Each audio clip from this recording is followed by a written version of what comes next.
Herkes olmuşlar. Mən Fang'ın nətər kupa etmişəm, onun özətini keçəcəm və hansı etkinliklərdə oynamaq lazımdır və hansı aktyor bir də yıldızını seçmək lazımdır. Deməli, Fang'ımız buradadır. Bunu etmək üçün Fang'a baxın, bu paxlamış mısır yağmurunu almaq lazım deyil. Bu hiçbir şey yaramır. Bunu vurana çaldım, səni gəlib öldürdü. Adam gəlir səni öldürürsən, bax, bunu direkt aktör basıb durun, tak vursun, ölür. Yəni, ən yaxşısı budur. Və eşya olaraq, ya bax, bunu, bir də bunu seçilməlidir. Mən bunu almışam.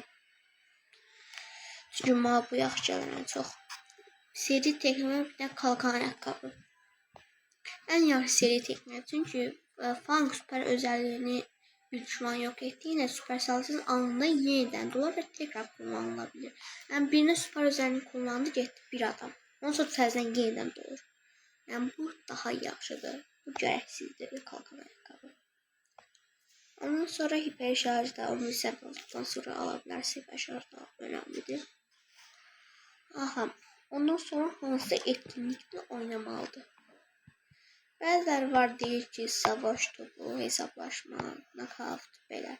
Xeyr, Brawl haqqında oynamaq lazımdır. Bəziləri deyir Brawl haqqında oynamaq olmur. Amma mən dediyim aktör və yıldızını seçsəniz, Brawl haqqında süper kimi qazanırsınız. Həmçinin bir də yəni bir karakteri ancaq mən Fang demirəm, mənim əlimə uyğun Fang idi. Bəlkə sizə ayrı karakterdən çox yaxşı oynayırsınız, bəlkə onu da belə Brawl haqqında veya Fang kimi karakterdə Brawl haqqında oynanmalıdır. Məsələn, Cardelius oynayır hesablaşma, Brawl haqqında heç keçmir. Ciddə həmçinin ya çift hesablaşma ya üçlü hesablaşma belə oynaya bilsəniz, etkinliklərini və aktyor yıldızını düzgün seçməlisiniz ki, belə 2000 kupa etməlisiniz. Neyse, bu kadar dostlar. Sağ olun.